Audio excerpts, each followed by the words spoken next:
NDP ਆਗੂ ਜਗਮੀਤ ਸਿੰਘ ਵੱਲੋਂ ਪੱਤਰਕਾਰਾਂ ਦੇ ਨਾਲ ਗੱਲਬਾਤ ਕੀਤੀ ਗਈ, ਜਿੱਥੇ ਉਹਨਾਂ ਸੂਬੇ ਦੀ ਸਿਹਤ ਸੰਭਾਲ ਪ੍ਰਣਾਲੀ ਵਿੱਚ ਵਧੇਰੇ ਨਿਵੇਸ਼ ਕਰਕੇ ਸਿਹਤ ਸੰਭਾਲ ਕਰਮਚਾਰੀਆਂ ਦੀ ਸਹਾਇਤਾ ਕਰਨ ਦਾ ਐਲਾਨ ਕੀਤਾ। ਇਸ ਦੇ ਨਾਲ ਹੀ ਸਿਹਤ ਸੰਭਾਲ ਪ੍ਰਣਾਲੀ ਵਿੱਚ ਸੁਧਾਰ ਦੇਖਣ ਨੂੰ ਮਿਲਿਆ। ਨਾਲ ਹੀ ਐਨਡੀਪੀ ਆਗੂ ਜਗਮੀਤ ਸਿੰਘ ਵੱਲੋਂ ਯੂਕਰੇਨ ਤੇ ਰੂਸੀ ਹਮਲੇ ਤੇ ਕੈਨੇਡਾ ਦੇ ਫੌਜੀ ਖਰਚਿਆਂ ਬਾਰੇ ਵੀ ਚਰਚਾ ਕੀਤੀ ਗਈ। What's been going on throughout the pandemic and before, our healthcare system has been underfunded chronically for decades. And as a result, healthcare workers have been put to the brink.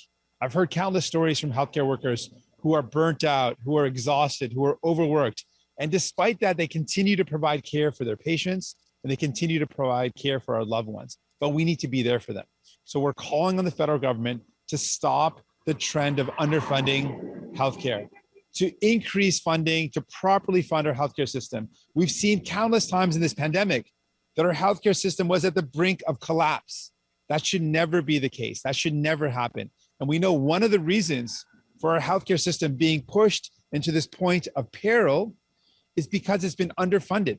So we need to see proper funding at the federal level, support our healthcare workers, invest in our healthcare, keep it public, keep it well-funded, and make sure if our loved ones need care, we don't have to worry about receiving the care that they need.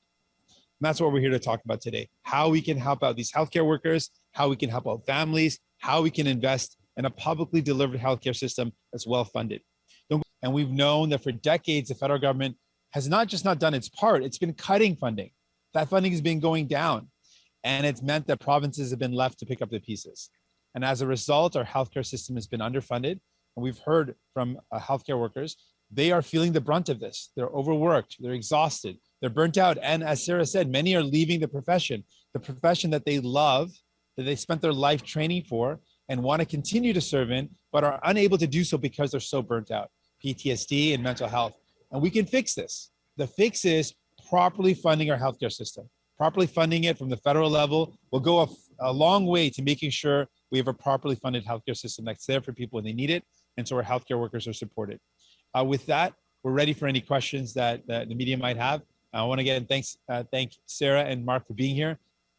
What we're seeing in Ukraine is a humanitarian crisis on a scale that we've not seen in our lifetime. The sheer violence, the amount of people displaced, tallies have it over 1.5 million people have left the country because they're fleeing war and the violence and the threat of death. So we need to do everything we can to support people in this crisis. It also reminds us of our responsibility to support refugees and people fleeing crisis around the world. But right now we know that two of the most important things we can do, welcome people that are leaving this war, that are seeking refuge and solace. And what we can do is make sure that that is for anyone leaving Ukraine, whether it's a student, whether it's someone that's not a Ukrainian citizen, anyone that's fleeing this war has to be welcomed in Canada. We need to step up and provide supports. We also need to provide humanitarian support to people on the ground.